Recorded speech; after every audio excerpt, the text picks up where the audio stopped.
Hey guys, what's happening?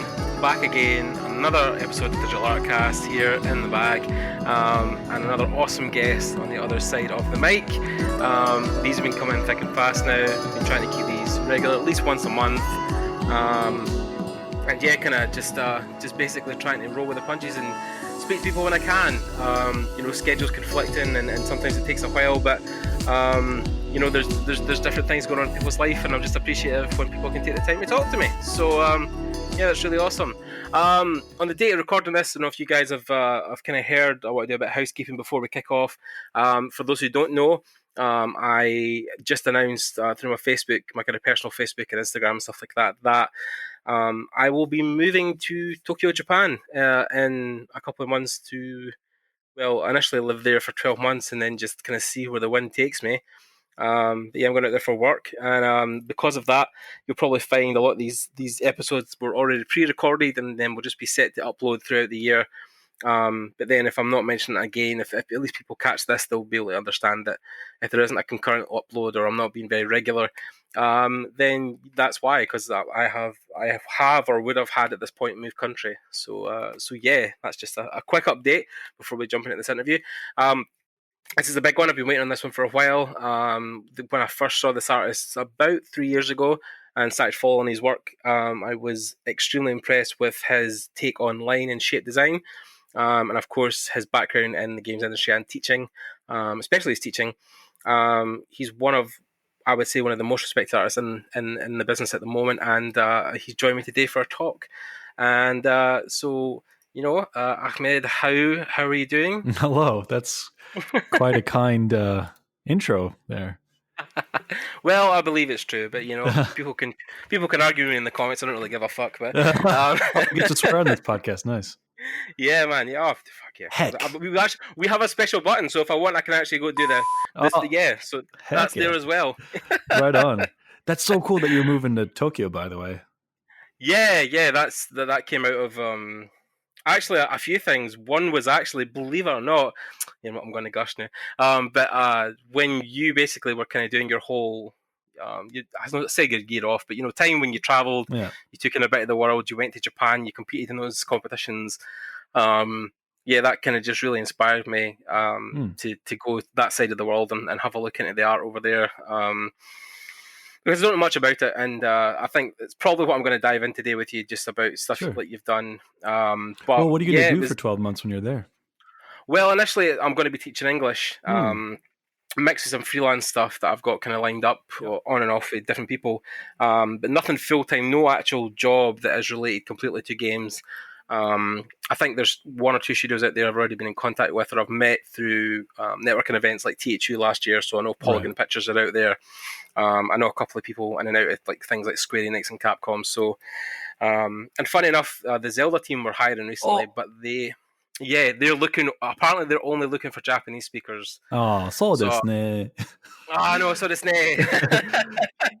That's cool.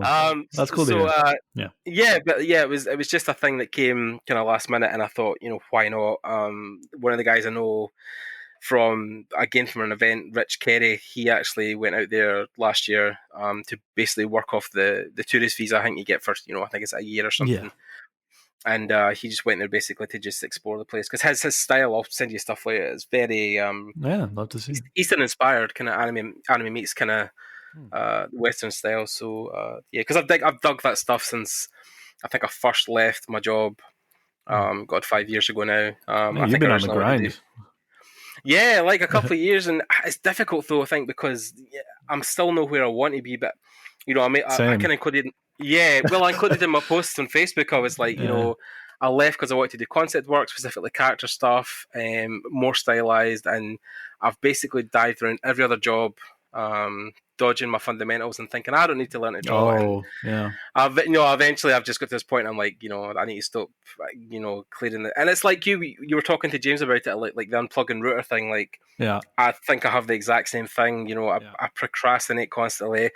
I ignore stuff because I think it's the fear of, I'm never going to be good enough. I'm never going to be able to do stuff. I would look at all these awesome guys like Calvin Lee at Riot, and they're doing this fucking amazing job. And how am I ever going to get there? Well, back to just real quick on the router thing. Yeah. I've sort of envisioned it as, well, the internet's great. It brings us all together. We have access to so much content and sharing ideas and tutorials and whatnot. And Yeah. uh, but if you also imagine it as like, well, it's kind of a stream. It's a big river that has all this flowing content and all these people. But along with that comes sort of this presence, and the presence could be people's opinions or whatever. And for somebody like me who I haven't really resolved all my personal insecurities entirely, that kind of takes a toll. So feeling like I'm connected to that stream is as if I'm connected to being, I guess, put on the spot or something like that. And the moment I unplug the internet or the router, it's like a kind of relief. It's like a breath of fresh air, and I could sort of see everything around me for the first time. And it's being able to take my pencil to paper or Wacom or whatever without that feeling of being connected to the stream. And it's sort of like far less tension. So I definitely recommend that as an experiment to anyone. Yeah, that's deep, dude. That's deep as the ocean. Definitely, it's Yeah. yeah. I feel the same. Like I even have this thing now where I'm weaning myself off social media. Like, I mean, I said when I posted, I was like, I'm going dark for a year. I'm not posting anything on ArtStation, Yeah. Facebook, Instagram, nothing for 12 months while I'm in Japan. I just want to go out there and experience it with Yeah. my own two eyes and nothing else. There you Not go. worry about, oh, I need to post this Sakura tree or this bit of Akihabara on thingy. And no, just stand there and enjoy it. If anything, I want to record it with a sketchbook, and do some urban sketching. It'll be such a good Um, experience for you.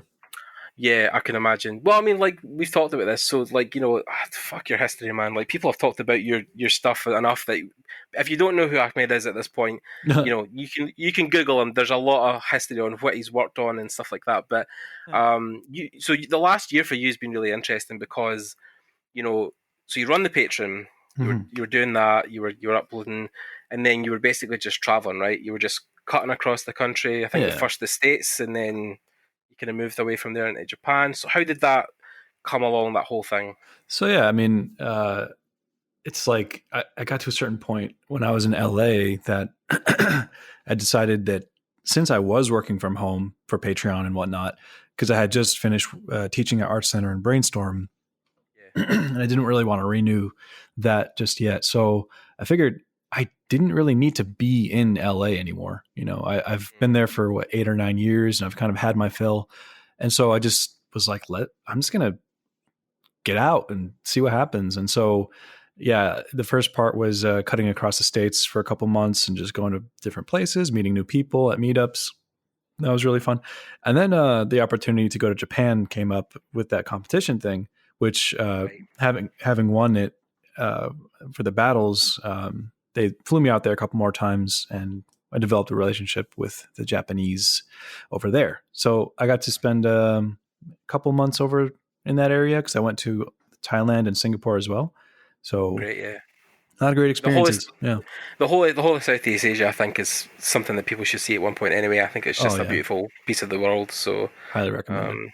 yeah. So, what was the competition you were involved in? And so it's something that's actually running in LA now from a different sort of child company from the main thing. But it's called Limits Digital Art Battle, and the one in LA is called Paint One. I think it's Paint.1. Okay. And if anyone's interested, definitely check out their Instagram or website. And basically, it's if you've ever seen Iron Chef or any kind of show where there's limited time and two people battling head to head, that's pretty much what it is. You're on a stage and you have a Cintiq in front of you. You can choose either Photoshop, Painter. Some people use Illustrator, like JB Styles, he uses Illustrator. And you have this kind of roulette. And in the center, you both touch the iPad and it picks a random word. So it's 2 words. And whatever it is, you have 20 minutes to paint that. And ideally, you would kind of convey some kind of story, whether it's sequential or you kind of carry the audience through a visual experience using your art. And so Right. there were like qualifier matches in LA. And since I passed those with Rake, Reiq, he's another great artist. I love Rick. Rick's also an awesome guy. Yeah. Yeah, he's super nice, and he speaks full Japanese, so it was really convenient to be around him in Japan. and so we were both sent out to Japan, and we competed, and he made it to, I think, third or fourth. But yeah, after a bunch of rounds facing off against awesome Japanese artists, I sort of brought a little bit of different flavor to the table from my background, having worked in movies, games, and did the whole art center thing. So yeah, I managed to win that, and the rest was history. Yeah, I was just actually jumping on their website to have a quicker look, and I've noticed that you're front and center on I their main am. splash page. Oh my! Yeah, Wait, yeah. for which one? For Paint.1. Paint.1. Yeah, literally just went Oh on the my god, website. that's me. God, they Yeah, picked the worst picture. Oh, If you guys check out the Paint.1 website, I you'll look, find that Ahmed is he's front and center on the page. I He's look their like a spokesperson blob. now. I'm like melting into the chair. I swear it's a wide angle lens or something. I need to Yeah, get in because shape. there's a better picture in the bottom right. It says champions. That's got a That's better kind me. of Yeah, image. And then you're in the yeah, middle as well. I can see. Yeah, you're everywhere, man. You're yeah, killing it. You're just everywhere. yeah. Um, so then that would be an interesting, because in my observation, although you might find this different because of course it is your art, but do you draw or have you drawn a lot of inspiration from Eastern styles? Because your stuff seems Hmm. to be, like I said, like I don't know if you know Alvin at all, but Alvin Lee was an Hmm. artist within Marvel who moved to Riot, and then his stuff is very like the mix of both continents. Like he's got that Eastern style mixed with the Western stuff. Is that, was that a draw for you when you were building your style? Uh yeah, I'm trying to remember. Yeah, so Alvin Lee, he does like the trying to Character remember. kind of splash art stuff for Riot. Okay, yeah, now I Yeah, see it. yeah. I was also thinking of Evan Lee, which is another artist. Oh yeah, of course, yeah, yeah. Yeah, I guess my influences are definitely a mix. I mean, originating highly more from Western styles like comic books, Joe Mad, J. Scott Okay, Campbell, right, yeah, um, and a bit of more. There used to be a lot of really great sketchbooks and stuff on the forums at conceptart.org. So Luke yeah. Hollis, really excellent draftsman with pencil. Mhm. I think he's from the UK area. Um, Right. and yeah, I mean, I guess I had my phase somewhere in high school where I would draw a little bit of anime here and there and a bit of Right. Eastern influence. But no, I'd say mostly it's been uh, Western influences. And when it comes to painting, you know, definitely Yeah. Leyendecker, Rockwell, John Singer Sargent, Soroya, um, Yeah. that kind of feel. So yeah. Yeah. I mean, you can see your influence in all of those. I think it's just more. I think it was where I was thinking that Eastern style was more your shape language. I felt there was Hmm. a lot of thinner, narrower shapes sometimes, and even in your characters, I felt they had that. I think your color palette as well was always, to me, super colorful. I thought it was more, it more jumped out the screen than a lot of other concepts I had seen for Interesting. characters Okay. at the time. So yeah, but then I think art is open to interpretation in any form, Uh so huh. people can always look at paintings or drawings from artists and say, "Oh yeah, I think his influence would have been that." Sometimes maybe because your own art has an influence from one person's, and you can see it in other people's art, and you try to Right. make the comparison or the connection. But your stuff has always been, I think, it's been one of the more unique styles I think I've seen Interesting. across different people's concepts. Anyway, I think it is something that You I say think there should be that, more of. but when I look at my work, I just feel like it's bland and it doesn't Oh have. man, It's see, just see, it's just a yeah, copy yeah. of like a collection of so many. I'm like, there's nothing here. I think it's something I've noticed since I started jumping into this industry and talking to people, is that people are so dismissive of their work. Yeah. And I watched, there's a really cool YouTube blogger called Anna Akana who I Yeah. watch, and Anna's had a video the other day about, like, if you took the negative things you said about yourself and projected that into like somebody, like a friend who was sitting in the room telling you those things, you would quickly not be friends with that person, Yeah. because you find that, like, I mean, even my girlfriend was sitting watching the new Queer Eye series, and Mm. she was watching a guy who was kind of like me. He was quite heavy set, he was bigger, and since like they initially met him, they recorded all the things he said without prompt. Like he was saying, like, "Oh man, I'm really fat," and da da da, and Hmm. all this stuff, and then they basically took him into a room and played back like everything he said about himself, and, "Oh, I'm chubby and I've got man boobs, and oh, I'm Mm. ugly," and the guy was just about to get married, and he was like, you have to revitalize your kind of appearance of yourself or what you think about yourself, because right now you're just being so super negative. Um, and I find that is a very common trait with artists around this industry, is that nobody, and I know people can be humble totally, but then it always is, you'll say something, oh, your work's really good, and I'll let, and you'll be like, Mm. really, man? Oh, I hate it, and I think it's terrible and bland. And It's almost do you like, think it? yeah, go Yeah. ahead. No, I was gonna say, do you feel that's common? Have you seen that in other Absolutely. artists? Or And yeah, it's not just with visual arts, but authors have the same feeling, and musicians, yeah, it's just like, why can't I find the right thing to finally feel whatever? But I found that, mm, like, I think the solution, if at all, is to identify that part of your brain that sort of scans, analyzes, and evaluates whether something is good or not, and just throw it out. I mean, sure, you need it when you're improving and trying to get good or developing your own taste, but um, when you're looking at your own work as you're doing it or producing stuff, like, you can implement your techniques and skills, but the part of you that's gauging whether it's worthy or good enough, like, to be accepted by other people, and you start to project your own feelings onto it, that part I think could be done away with, because it really results in you just being in analysis paralysis, and you don't do anything at all as a result, right, yeah, as a worst case scenario. So yeah, I think the best thing to do is develop the skills, have the tools in your tool belt, and use them, and then just make stuff, whether or not it reaches that, oh my god, this is viral, amazing work, everyone's going to love it kind of mentality. yeah, definitely. No, I think it's very close to. I mean, there was a really. I mean, she has some of the greatest kind of quotes of all time. But Eleanor Roosevelt once said that happiness isn't a goal, or is not the goal. It's a byproduct of a life well lived. Yeah, So, you know, like happiness shouldn't be an end goal. It just should happen through, right.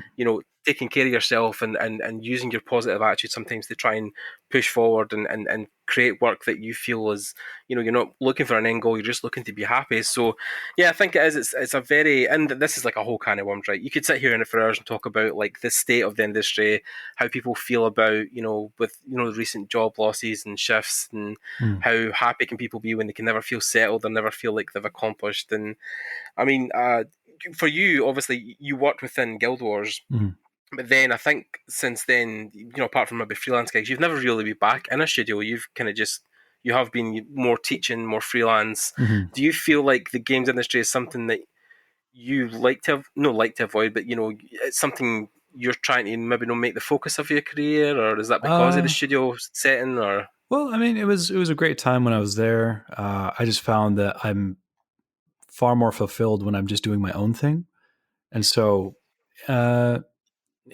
it just wasn't for me. yeah? It doesn't mean I'm forever going to be away from that industry. I mean, I do No, of have course, yeah, I do have a small thing for Bungie coming up, but like it's just right, freelance. So yeah, I just like being on my own and having the ability to go on as many breaks as I want, or like travel yeah. to a place and not be anchored down. Yeah, because it's like there's the 50-50 split I feel with the industry, where there will be the studio guys versus the freelance guys. Like Mm. there is that divide. Like even Trent, I can never say Trent's second name, but yeah, yeah. He worked in Blizzard, but yeah, like Sorry, Trent. dude. No, no, he's cool with it. But like, no, he done a video the other day, which was basically the whole divide of like, should you work in a studio or should you work for yourself? And Yeah. he said the same thing. Like working as a free agent, like, he went. I think it was a holiday to Hawaii with his partner, his wife, and he just done a lot of his work on the beach, Yeah. with a tablet. So yeah, and like I've just invested in an iPad Pro, so like It's the I'm best. already feeling, oh man, like Procreate, and I found out an app called Forger, Hmm. and it's a 3D sculpting tool. It's like Ooh, ZBrush for your iPad. I gotta check it out. Y- Yeah, man. Like it's $5, but like oh my god, so worth it. Forger, Forger. It was actually Raphael Grizzetti who turned me on to the app, because I was talking about doing some quick character sculpts. And it's like, oh yeah, man, if you get an iPad, check this app out. So Mm. so yeah, like it's definitely more free and experience. And then Rich, who I talked about, who's in Japan, like he has been working for Epic Games doing some Mm. character skins and character stuff for Fortnite. And all his stuff has been done on iPad in Yeah, Japan when he's been traveling. that's awesome. So yeah, Technology, so man. like, oh, I tell you, man, like it used to be a thing. I think when the first companions come out, and even a lot of the Surface Pros, and people were like, "Oh, this is great! Full Photoshop. I can travel with it." But now it's getting to a point now, like just an iPad and a pencil is enough, and Yeah, you can do professional level work within absolutely. Procreate. And then, of course, Adobe this year is supposed to be launching Photoshop on the iPad, so Right. that'll be interesting. I'm curious about that, and we'll see. Yeah, I was going to say, because for me, Procreate, I think, because I've worked with them on and off the last couple of years, they actually used to sponsor the podcast, and Oh, nice.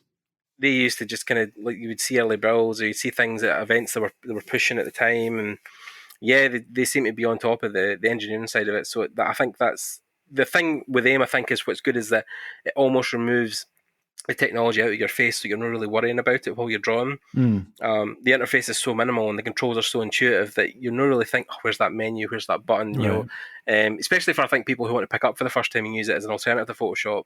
Right. If you roughly know enough, you can be like, oh, I know how to draw this Yeah. line. And the brush system is really intuitive as well. So Yeah. If you're familiar with Photoshop, like 20 minutes of Procreate, you know how to use it. yeah, it's pretty epic. I mean, like, the thing as well with working on and off it with clients, and then traveling. And then obviously you're talking about, like, again, because the last reference I had was you talking to James, but you're saying you're kind of trying to rebrand and relaunch your Patreon. Is that just like your next step, your next evolution, or the next part of your career? You want to build that now? Is that the next thing you're kind of focusing on, or? Well, the thing is, like, and this is a curse that all artists will discover eventually, is that there's really never one just thing that you're going to do and just stick with. Oh, Like, yeah, of course, at least yeah. if you're like me, you're always like trying to reposition that frontier line to move towards it, and making it a different thing. I guess right now, it's not necessarily just restructuring Patreon, and then I mean, that's kind of a peripheral goal. I think right now is, I don't have a specific thing aside from making an art book, which I Okay. do plan to do as my main kind of thing for the next few months. Yeah. But just working on myself and trying to deal with my things through therapy and some medication, and trying to figure those things out, because I don't, I can recognize being held back from myself, regarding concepts of self-worth, Yeah. etc. So I just want to do away with as much as that as possible, and then just express, art. Yeah.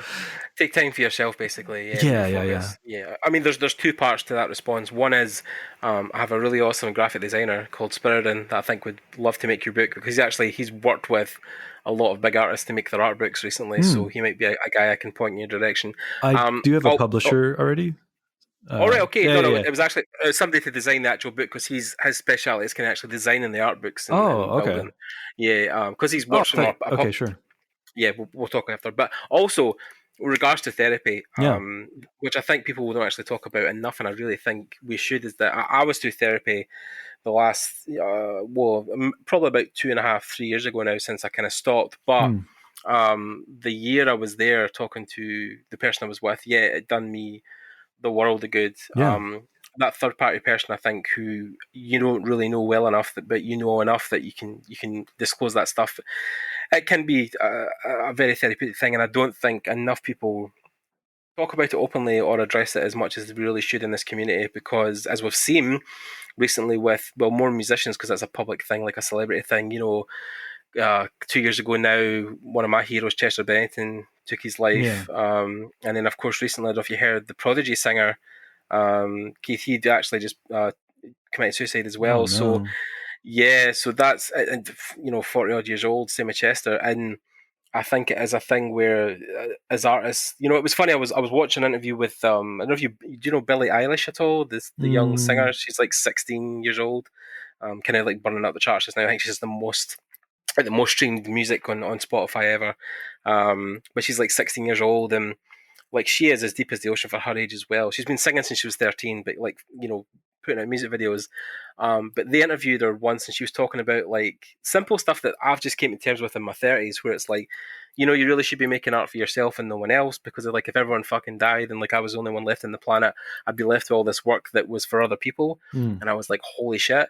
And then also she was like, they were like, how do you feel now that you're 16 and you're this artist? And she was like, I just feel lonely, man. Like, Yeah. it's, I think as artists we always just feel sad and alone, and it kind of sucks. But, like, and I'm like, oh my god, it's 16 years old, like, her eyes are open. But I don't know if it's a thing just with art in general. Like you said, like, it's not just restricted to creative art. parts that Mm. you get it with music, with film, with actors. You know, I think famously a lot of actors who have suffered with depression and stuff like that. And um, how do you feel? Think it's quite a kind of a cultural thing that's kind of taken over at the moment? Do you feel there's a lot of people Well, you know that are struggling with it, or absolutely, especially with artists like you know, I guess there's this idea that when it comes to therapy or getting help or improving yourself, it's this, oh, but I'm supposed to do it on my own, right? It would yeah, be cheating, or it's like it's the easy way out if I get help from someone else. So I'm going to be mhm, independent and pretend that I can do this on my own, and so that's destructive in and of itself. yeah, But the willingness to say, okay, I'm not perfect, and if my friend or somebody I genuinely cared about was suffering, I would help them. If they're hungry and I got some food, I would share it. There's a yeah, certain human nature that you'd totally be willing to help other people. It's the mhm, willingness to also be helped and to seek out that help, because we're all on this journey, and so mhm, uh, other people have been there and are far more experienced than us, and so being able to look at where you are in life and finding a way to just hack away at the parts that are holding you back, whether it's holding you back creatively, or to find a girlfriend or a marriage partner. It's mhm, like you know you have a sort of calling in the world, whether it's something grand or something simple, whatever suits your taste. Um, but there's just so much that you don't see because it's in your blind spot. And to have somebody who's, yeah, like you said, a third party person who's not necessarily your family, but mhm, genuinely wants to help, yeah, hopefully at least, um, it's like they can point things out, and then you kind of get a new perspective and something that you didn't even notice before. And you make a small change in your life, whether it's through baby yeah, steps or exercise. And suddenly things start to fall into place towards your goals, or yeah. maybe the first step is coming up with goals. And so getting help is definitely necessary, I think. Yeah, I felt like a trick that my therapist done at the time, which was really interesting, was where you would be explaining something. Well, for me, it was a woman, so something to her at the time, and then she would almost kind of interrupt me and say, you said 2 minutes ago, da da da da. What did you mean by that? And then you're kind of like, oh, I don't really know actually. What did I say? Oh, okay. Well, I guess because this, and they'd be like, really? I'm like, oh, well, maybe because and it's those she can stand from the outside in and kind of poke Right. holes in things you're doing and be like, oh well, maybe this is because. And so I think that's like you said, the third person, that because we have a saying across here, you can't see the forest for the trees. So Mm. because you're so close to yourself, you're not really looking from the outside and thinking, well, what is going on? So um, yeah, I feel like it's something that more people should embrace and should be doing regularly. Even just Mm. sometimes if you feel like there maybe isn't something wrong, but you maybe just want to talk to somebody about something, then yeah, Yeah. it's I was going to say it's therapeutic there. That'd be quite funny, but yeah, it's a great exercise and just I think clearing your mind. For me, it's like my therapist always said it's like emptying the trash bin on your desktop, Oh yeah. because you take so much stuff on all the time and you never really think to always empty it. Like people always get to that point, they're like, "Oh my god, there's like 65 gig in my trash on my desktop. What have I been deleting?" Right. But yes, it's stuff that you put to the back basically that you never really deal with, or Right. like cleaning that closet in your home that you've never really touched for years that it really needs a Right. good sweep out. Um, so I think it is just like almost maintenance for your body. Like it's just that clearing out of things Right. and making room for other emotions or other feelings or other experiences. Exactly. Yeah. It's clearing So the canvas for a new I guess shell. Well, yeah, it's like those crabs. They in order to grow, they have to shed the shell that they have, and then grow a new shell. yeah, Um, yeah, yeah. I think it's like a self-reflective. I know it's when you get to your 30s or close to your 30s, you start thinking about these things. But yeah. yeah, definitely when I hit 30, I was kind of like, yeah, I need to go start thinking, talking Eh, about these things. So, I just turned okay. 31. I get it. Oh, dude, like when I'm this August when I'm in Tokyo, I'm going to be turning 34. Oh, Um, yeah. and I also thought of something really no horrible, but really jarring. I was like, oh man, I'm going to be in Tokyo for the new Star Wars film. I was like, Uh, I don't know how that's going to go down. Like, how am I going to go? Because I've been going with like a particular group of friends every year since Force Awakens. yeah. And I'm I like, don't know oh, if I'm they're going going to to see it. really. Oh, this is interesting because I watched the trailer last night and I was absolutely buzzing after it. Really? Oh, that's It's I'm so glad actually. I'm glad. you know, that Yeah, you'll I enjoy mean, it. like, yeah, like I think since Last Jedi, and I see, gave this up. is where. Well, see, man, this is the weird thing because like I actually enjoyed the film. Know that it was the best Star Wars ever, but like I thought it was a good film. But Really? then, All right. Well, we're gonna end yeah, this podcast now. It's been nice. I gotta go. Gonna watch some Star Trek. oh, dude, what's that over there? Yeah, yeah, yeah. Just No, I mean kidding. like it. Yeah, no, it's. Yeah. I could understand where people Yeah. were coming from when they said like there was almost holes in the story and things, and Luke didn't seem like himself, and but then I watched a guy's video that kind of basically was like, no, that is right, where he was like, Luke has struggled with the Force his whole life. Every time he's picked up a lightsaber or got involved in the Force, someone's died or something's happened or he's lost his hand or he's rushed off into battle carelessly. So like no wonder like he doesn't want to have to. And then the last time he really tried, like he ended up nearly killing his nephew. So he's like no wonder he wanted to be in his own and push everything away and cut himself off from the Force because he just felt like Sure. every time he tried, he was just fucking up it all the time. So I feel like those are valid points, but my problem is like people who are writing it.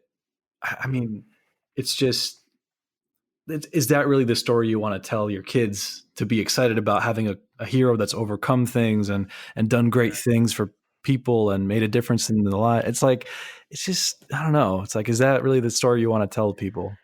yeah, I think it's difficult because I think unless George was kind of taking the helm and going back to his roots from the original stuff, because I think he says even in the prequels he felt he went a bit too far at times, telling different stories. But I don't know. It depends how they. I mean, the interesting thing to me was the Palpatine reveal at the end. Yeah, we'll see how that goes. Yeah, I Is was it his really curious to ghost? like, Is he bad? Like, yeah, yeah. how's that going to work out? How's Ian get involved in it? But Mm, I think it's yeah, just a nostalgia button, right? Nostalgia is like heroin for old sure. people. It's Millennium like, Falcon, Millennium Falcon, Millennium yeah, Falcon, oh my God, Lando's there. Lando's in the Falcon now. Wow, Lando yeah. Falcon, So, Falcon, Lando. so yeah, I mean, like, I think it's just the memory is what keeps it alive. And the years Okay. I mean, I'm covered in tattoos that are mostly Star Wars. Oh, So I okay. mean, Well, you're legit. every year, every year on May 5th, I get a wee extra. I got maybe an R2. maybe Yeah. I'll watch the movie for you. It'll be like this is for Glenn. We're gonna go see Yeah. this movie. I think good or bad, you should always just try and experience the media, and then you can form your own opinion. But Yeah, I yeah. think it's harder when you miss the media altogether and then try to think, well, it would have been shit anyway, so why bother? I think Mm, sometimes things can surprise you, and even like sure. within, I think back in the day when the original films came out, Empire was such a hit for after the first film. Um, People were almost disappointed with Jedi, but then people see Return of the Jedi as almost like the peak of that trilogy. Mm, So I think everybody has their own opinion on sure. good and bad Star Wars, but no, Yeah. the trailer definitely hyped me last night. I wasn't as excited as I thought I was going to be after I watched that, but I was quite like, oh, this I'm quite excited now to see it. So I sort of envy that. yeah, Yeah. you've lost the first to enjoy I'm it. I mean, I jaded. don't know, man. Like even if it was just like, oh well, I love the original three. For me, like it's also a comparison of. I don't know if I've also got this tattooed on my arm, but I don't know if you've ever watched The Last Airbender. Yeah, of course. Yeah, so The like the series or the original. movie. Oh God! That's quite a Oh topic. God! Let's no. I mean, let's not even go like near Yeah. that movie, Bob. And I've never watched it, and I never want to watch it. See, there we go. Yeah. I've just found my comparison to you watching Star Wars. But That's true. um, Aang's original series for me is Yes. like, yeah, I is love the it. one that still to me to this day, I get to, him fighting the Fire Lord at the end, and there's still tears running from my face. But Yeah. with Korra, I just couldn't find that spark again. Right. The first series was really well put together. I think it had an interesting story, with the chi blockers. Hmm. But then as I went into series 2 and 3 and at the Spirit World and stuff, I was starting to be like, I'm kind of losing the interest Right. in this. It wasn't like the original 3 books where it was, There was a certain magic in the first Aang's thing because it just had this sense of you're moving towards something, yeah, whereas the end goal. Yeah, Korra was like I don't know, it was missing that element. Yeah, yeah. I it's think it still was, and good, but yeah. no, I was going to say it was interesting because I think also it was the original, still the original guys that had done the first series, but. Mm, Yeah, like you said, I think it almost maybe it was just even the setting when it came closer to War's more modern time because I think with Aang it was like it was a view of the ancient historical, yeah. world and yeah, so um also the film, I think, for a lot of people after that maybe killed it. And then when Korra came out, they were kind of like, oh, is M Night Right. Shyamalan directing this one too? Stop Fuck. kicking So, the dead horse. but but yeah, but actually, I tell you what, one of the few series that actually has revitalized my love of, well, no, that world, but something very similar to it, because a lot of the guys who made The Last Airbender now run Dragon Prince at Dragon Prince.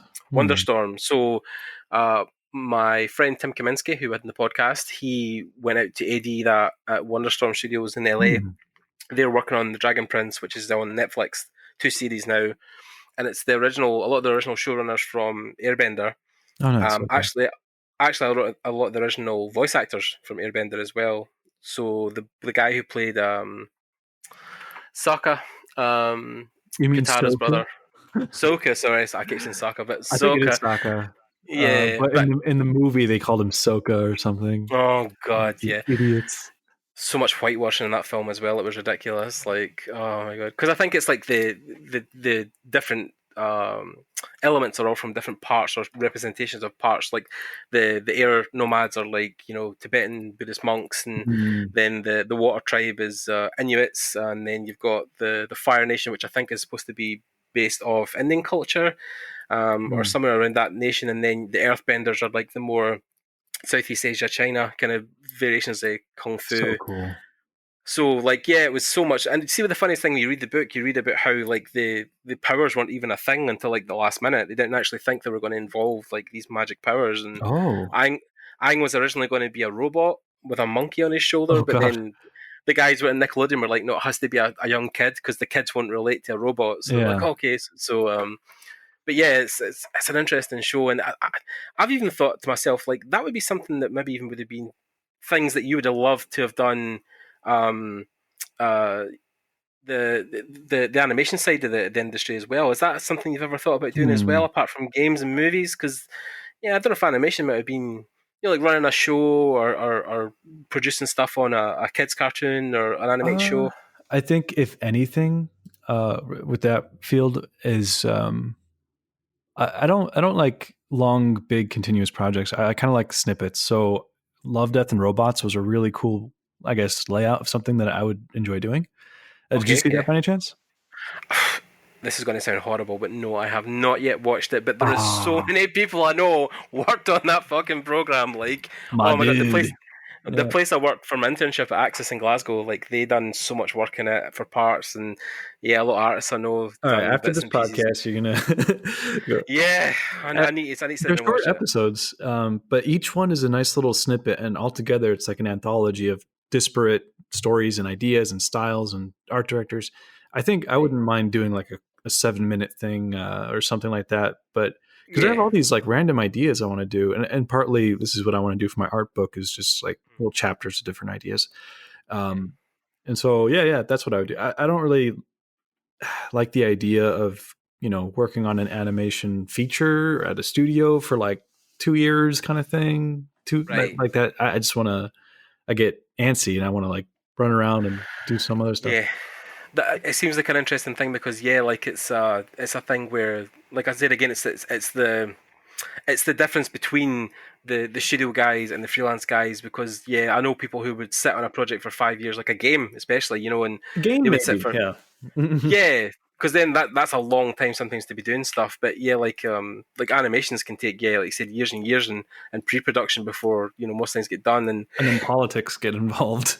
yeah, Like yeah, well studio that is, politics, oh god. oh god, yeah. I mean, it's interesting. I think even with when we went to uh the THU gathering last year, and Mm. we found a lot of the things in the animation industry that were getting held back because of well, basically the current presidential elect that's in the office just now, and him actually having kind of almost reign over what was getting released and what wasn't getting released, when it comes to like animations, films.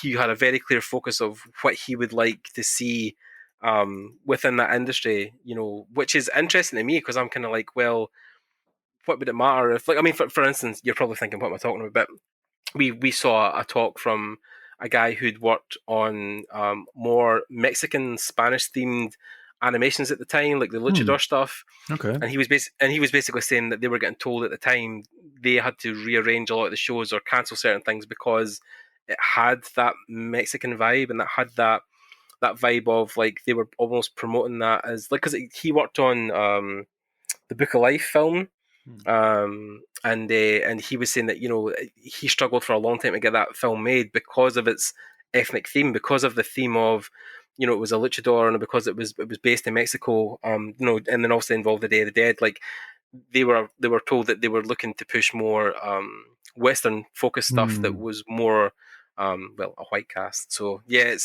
it's interesting, I think, with politics as well, and again, it happens within games and movies, everything really. Studios always have a set structure of, you know, bosses, managers, CEOs. Sure. So I think it's when you feel that you're maybe producing something that isn't for you, if it's for another person, which I think is the hardest thing of concept art. Like, I mean, I was reading an article recently by Karolina Zeliski, and she basically had a kind of 12-step program. She was like, these are the things as a concept artist you need to remember. And one of them was like, everything you make is for something else. It's to serve another purpose. Like, you know, if sometimes if you want to be a concept artist in the industry, you have to make peace with the fact that the things you're making aren't always for you. You know, like you're going to be working for a client or a boss or a studio. You know, as precious as people, you know, as artists can be with their art, that can be sometimes the hardest sacrifice, right? Is giving up your freedom, your creative freedom almost. Is that the same with you? Is that probably why you prefer the freelance route? Because you don't want to give up your IPs, basically. Yeah. I mean, is that something also you want to do? Is almost produce your own content? Like, I'm assuming you maybe thought about this, but like, you know, comics or doing your own game or stuff like that. Is that things that have crossed your mind? Yeah, I mean, you know, earlier I mentioned the whole like snippets of different ideas and anthologies. Like, I imagine I want to do like I guess, range of that. And then if one of them really, like, I don't know, speaks to me, I would love to like make a game or a comic, or like even if it's just a short, um, you know, series or something. But yeah, definitely, I love comics. Yeah, because you recently done a stream, I think. Well, not recently, but maybe even a year ago. I can't remember when it was specifically, but with Jason Brubaker. Is Yeah, that right? yeah, Yeah, and Jason is, I think, traditionally, apart from Viz Dev, he works on his own comic series as well, right? Like he has a whole set. Yeah. So was that something you feel that you could emulate almost with your own work? Would you want to build your own story and oh, for publish that? sure. Yeah, Yeah. I think it's almost a thing that I think inherently comes with nearly everybody who makes art. I think you want to tell your own stories at one point. I absolutely. think, Because yeah, I think for most artists, it's like there's a certain personality type that comes with it, and it's the idea that you're kind of a dreamer, right? And back when you were a kid, like you could probably like sit in a like, I don't know, and look out a window for hours and just looking at the clouds or something, and you've already made up an entire world just like looking at the bees fly by or something. And right, that kind of dreaming is sort of what a lot of artists forget, that that's what you're trying to recapture, and being yeah. able to first get the tools and then remember how to be a kid again, and then putting that on paper. That's the dream, you know? Yeah, no, definitely. And again, it's something that I think when industry meets art, it almost becomes two clashing ideals that cancel each other out Yeah. because, like, because you're trying to make Money. something. Yeah, money, industry, productions, deadlines, art directors, all this kind of stuff, My and ideal scenario would be to like come up with something and just sell it or option it or something to make enough to just not have to ever work again. So I could just, for the yeah, rest of I my remember you life, saying that with James. Yeah, teach and yeah. just do my thing and all that.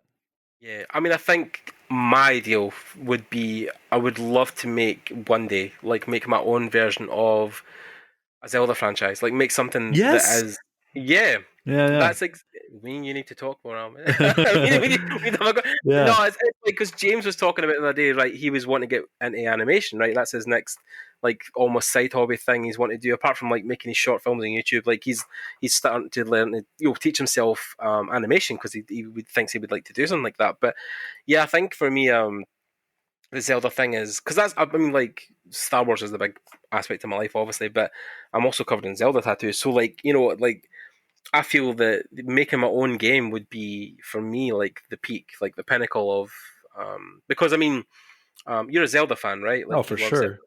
So like for you, Breath of the Wild, I'm going to I say didn't I'm going to play say it. the Super Show cover, but it was like a breath of fresh air, right? I didn't play that one. I Oh, know. Well, I've been traveling Ahmed. and I don't have a Oh Switch. god, you can get I it on the know. Switch I and know. take it with you. I know. But yeah, I'll eventually play it. Well, actually, I kind of resisted at first because I'm not really a big fan of big open world games. Like it's the Okay, same reason I won't play Witcher. It's it's very beautiful. Yeah. manageable. Okay. It's an open world in the sense that yeah, for Zelda it is you can go anywhere, but it's no like The Witcher because also I'm a Uh, Witcher and a Skyrim fan, and okay. like The Witcher's worlds are like It's so big, insanely like huge. it's incomprehensible. Like there's so many side quests. There was Right. somebody made a joke the other day that method actor Henry Cavill, who was playing Geralt, couldn't actually finish the shooting because he kept taking side projects. So um, like Zelda for me, when I played it, I say to somebody, it's not just the best Zelda game I've ever played. It's one of the best video games I've ever played. Mm. I think it Well, was because it treats you like an adult. It mm, takes you out for the first 5 minutes and like here's a couple of buttons and then it's like right okay go. So mm. for me, I felt yeah What's cool is what I've always thought is like, Japan's produced so many amazing things, Zelda yeah being one of them. of Uh, course Ghibli Studio, Miyazaki, all that stuff. It's oh yeah very childlike wonder, wondrous, and it has a kind of quality. Whimsical, I guess would be a good word. And I yeah feel like the West hasn't provided an answer for that. Like, what is the West's take on that dream? Like, and I know we've had like Fable and a couple things yeah here and there, but they're so forced and like so industry and factory driven that yeah it's missing that element. And so, yeah, I would love to see our answer to what is our Legend of Zelda. yeah. I think it's again it was. I think it's just a life goal for me in general that yeah I would love to see. Um, I think with Witcher for me it was also people always say The Witcher's like the grown up version of Zelda, and I don't Mm, agree with that. And well, don't agree with it completely. It has similar elements. Yes, you're a guy with a okay. sword on the back of a horse looking for adventure, but Yeah. Garrett already has his own identity. Where I think the trick with Zelda is that Right. Link is your blank canvas, right? Yeah. Like you become Link, you become the because when you meet Garrett, even in like Witcher 3, which most people play first, is that he's already badass, right? He has all Yeah. these spells and cuts and scars and stories behind him. But with Link, it's every game. It's like it's a new start. It's a new slate. Yeah, so I think that is, like you said, I think Fable was maybe the closer thing we had to that world, but I Yeah. think the world wasn't executed well enough. Right. Even the Same with gameplay, like because Zelda isn't just the story in the field, but it's the mechanics that make it worth playing as well. well, the mechanics in this game. I mean, one of the guys, I forget the guy's name, but a Japanese developer who basically talked about how they built the systems in that so that like the physics were almost a gameplay element of it, and like Mm. like if you found a rock or a boulder at the start of the game, you could push it all the way to the last boss. Oh my god. So like he just made there was these set of rules basically. Like if you knock trees over, they floated, and like you could step on them, then you could float down a river. You could set it on fire. Like they made the world just That's alive, and then cool. you just interacted with it. So no, you need to get Breath of the Wild. It is I need to oh get a my god. TV first. Oh yeah, I've got. Oh god, yeah, that would be a thing as well. So actually, I'm getting the more and more I'm going on now, and now that I've cut myself for social media, I'm hardly taking my phone places. Sometimes I try to That's just take a awesome. sketchbook. I've TV wise, yeah, I don't really have much that I use, or I don't really watch. People are always like, "Oh yeah, new Game of Thrones is it next week?" I'm like, oh, I've not really watched any of it. I didn't Yeah, plan to. I gave up on Same Game way, of Thrones a while back. yeah, Walking Dead as well. I think I've ever watched maybe even one episode. Breaking Bad, never saw it. Mm, Yeah, the last couple of years has been difficult because I'm in that phase initially. When you're at uni or you're at school and you're initially learning, like there's so much to take in. You just yeah. think like, how can I fit anything else in? And I think the only thing I really have afforded myself time for, apart from art, has been video games. So Mm, yeah, I've kept up mostly on. But then I made a promise to myself this year that I was only going to buy one game. mm. Um, I knew the game I wanted to buy, which is Devil May Cry 5. So I Ah, bought that. that does look crazy. You could Yeah, dual wield motorcycles. Come on. oh shit, dude! Dante's bike weapon is so over the top. It Oh is my But god. that's the fun of that game, right? That's the whole appeal of it. It Yeah, is so it's over the arcade. top. Yeah. Yeah, yeah. Devil May Cry was actually one of the first versions they made of Resident Evil 4. Oh Before they scrapped it and then made Resident Evil 4, basically. man, the Um, first Devil May Cry. Oh god, PlayStation 2. I remember that pretty clearly. Like it was the first time in a game where it goes from like kind of calmness to this sudden like, oh my god, like Yeah. fight mode. Remember when you first fight those marionettes and that music kicks in Oh yeah, and yeah. you can like The jump up in the air? Oh, dude, that was awesome. cheesy Japanese metal. It's so back for the new game, by the way. It's crazy. And then there's like a twist at the end and everything. I was like, oh my god, you know. So but yeah, like I've basically made a promise that that was the only game I was going to buy this year, and I'm not buying Mm. it anymore. I say that though, I'll get to Super Potato and Akihabara, and I'll be like, oh my god, retro games. Must buy them all. But no, I've got enough on my. I bought a Bluetooth controller years ago for, I think it was for an iPad I had at the time, but Mm. I just recently found I can use it on my iPad Pro. So I literally had downloaded, I think, Grand Theft Auto San Andreas, and I was playing it with my Wii controller Oh on my my iPad god. Pro. So it's a mobile game studio now as well as a painting studio. So, Mm. and I've got Yeah, my Switch, like, so yeah. man. When you're in Japan, Mhm. I frequent there, so I'll definitely hit you up. Yeah, man. Definitely. I know there's a community of people I've already kind of contacted before I went out just to say, hey, you know, I'll be across, and if you want to catch up, Yeah. and but no, we'll definitely try and get a drawn day, and maybe even try and drag James and Stevo across if they're ever. Yeah, Steven Zapata is also one of like my art heroes, and He's quite the character. yeah, He's trying to get me to move to New York. okay, He yeah, I'm sending. I recommended him to the battle thing because I'm actually taking a break from the battles. I don't want to go back just okay, yet. right. And hopefully he can qualify in LA to be sent to Japan. Oh, nice. Have you ever thought of spending time in Japan as a resident? Has that ever crossed your Uh, mind? while I was there, I thought about it, but the more time I spent there, I just didn't want to commit to an idea like that just yet. I still want to see more of the world first before I. Yeah, Yeah, no, but it's that's definitely an idea. The weird yeah, thing though for me is that uh, it it's really great to visit, and the people are very welcoming. But living there is a completely different story, and mhm. the feeling of wanting to feel like you're at home somewhere is kind of not there. Yeah, I mean, it's interesting, I think, with different cultures I've seen across there, where there are some people I know who have maybe lived in other countries first, like South Korea, and then moved to Japan and said that they felt more at home and more welcome in Japan than they did yeah, other places in Asia. And then, yeah, like you said, some people go across and they will have a different take on the Japanese people and how they approach or treat you from day to day. mm, And I think it would also depend why you were there, right? Because yeah. as much as I love the fact that I'm going to go and live in Japan, which I've dreamt about since God I was like 12 or Have you something, but been?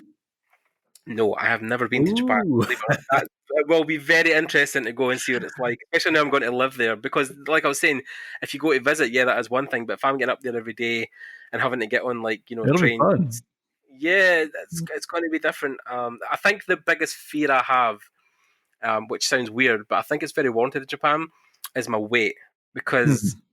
even though I've slimmed down recently and I'm not as big as I used to be, I do know they're very forward about sometimes talking about your weight, like Uh, saying, like, have you found, maybe it's just a weird rumor I've heard, but I have heard stories of people getting their stomachs poked occasionally oh, or their weight talked about. Is that something you've ever I came across? I mean, I'm definitely more overweight than the people there.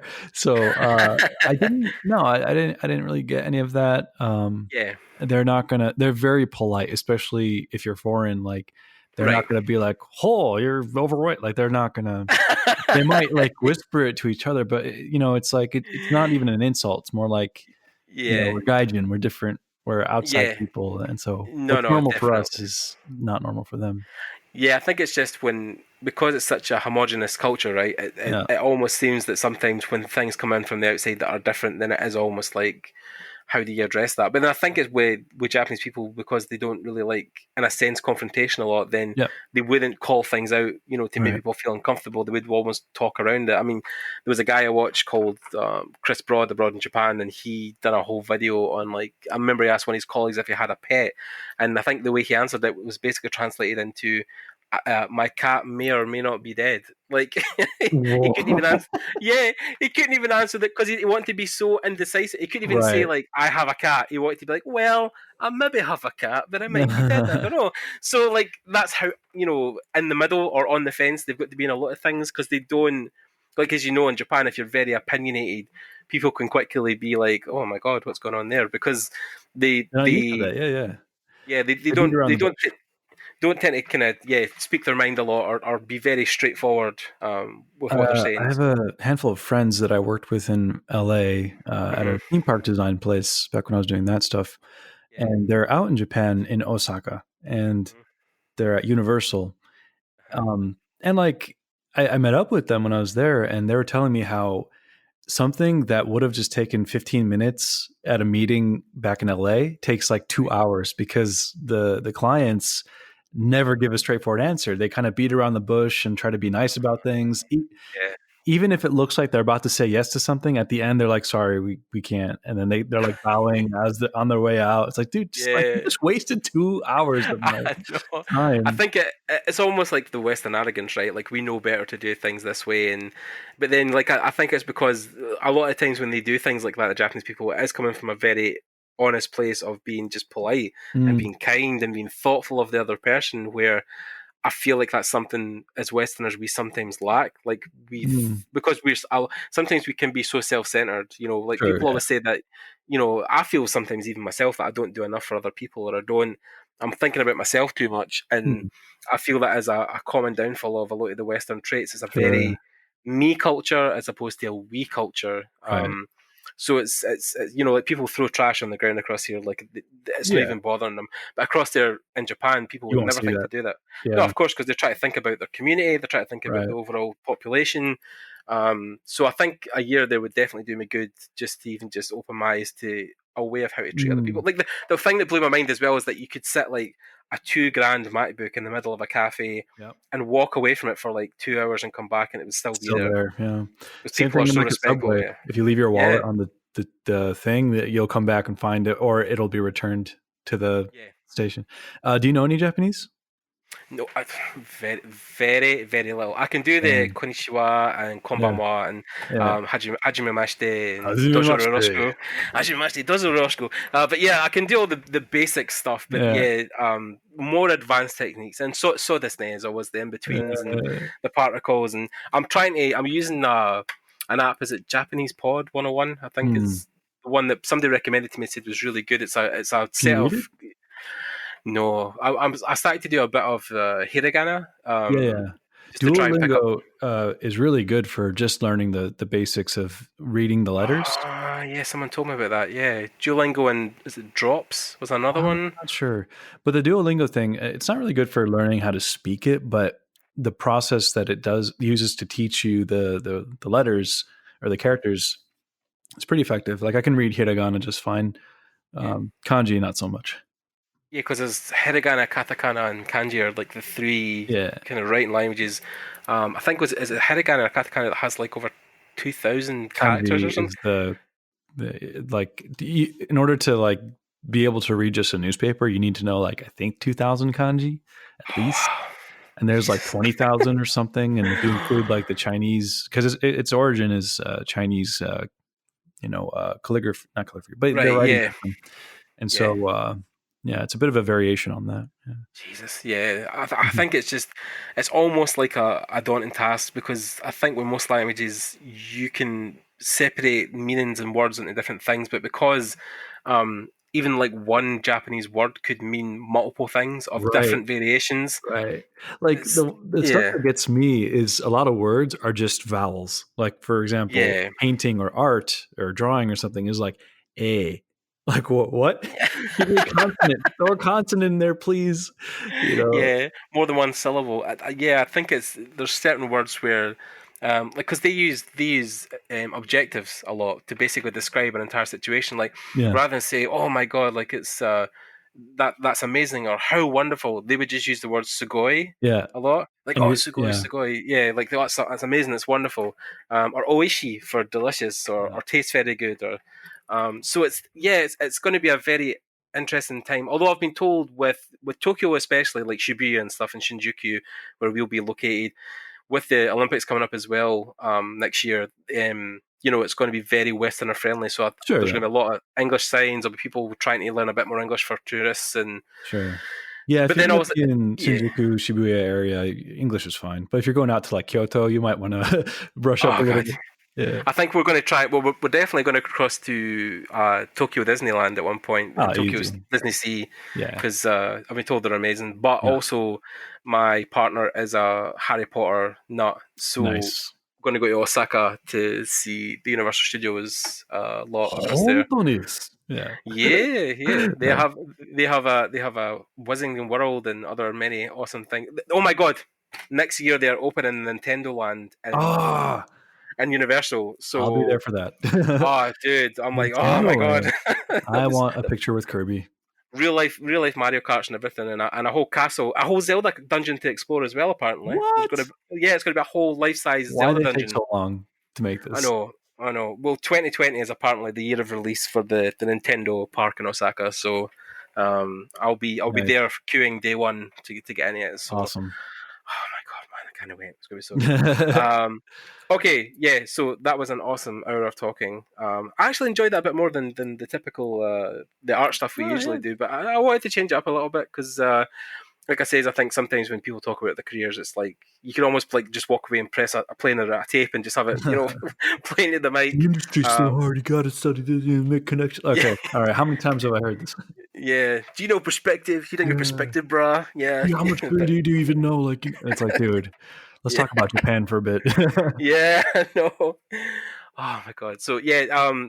Thank you, Ahmed, for coming on. Thanks And for inviting me. And sorry it took so yeah. long. You've been asking for me to come on for like years now. That's fine, man. Like But everybody, never, yeah. I've ever interviewed has always been the same. Even when I go to a lot, we went to THU last year, and Dylan Cole was in a talk, and I think Andre had been basically trying to get him on the THU lineup for about 6 years.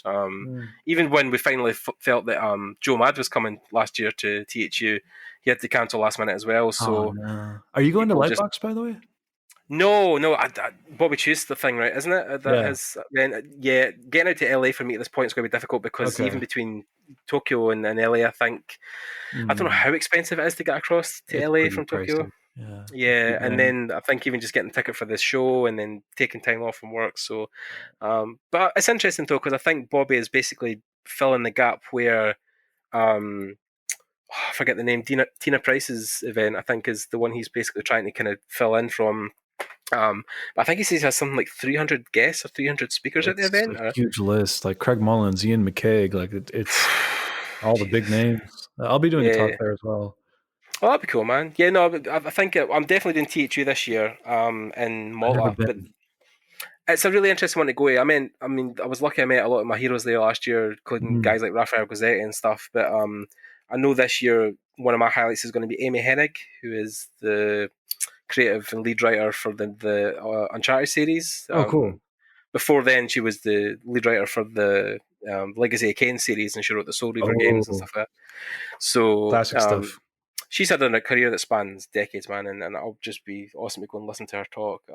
And that actually because Andre started the THU Tokyo stuff as well. Well, last year we had one or two artists from the Final Fantasy franchise, Oh. a couple other Tokyo-based artists because he has a THU Tokyo meetup.